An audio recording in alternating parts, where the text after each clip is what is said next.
আজ থেকে প্রায় 180 বছর আগের কথা। কামারপুকুর থেকে দক্ষিণেশ্বর যেতেন মা শারদা পায়ে হেঁটে। মাঝখানে পড়তো তেলোভেলোর মাঠ। একদিন মা তার কিছু সাথীর সাথে বেরিয়েছিলেন।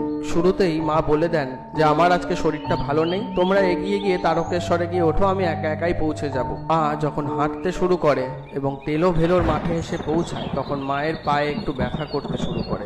এমন সময় হাড় হিম করা চিৎকার, দৈত্যের মতো কালো চেহারার এক প্রকাণ্ড ডাকাত লাঠি ঠুকে এসে মায়ের মুখোমুখি দাঁড়ায়। মা বুঝতে পারেন তিনি ভীম ডাকাতের পাল্লায় পড়েছেন। তিনি কর্কশ গলায় মাকে প্রশ্ন করে, কে তুই, কোথায় চলেছিস? মা বললেন, আমি তোমার মেয়ে গো বাবা, শারদা। দক্ষিণেশ্বর যাচ্ছি তোমার জামাইয়ের কাছে।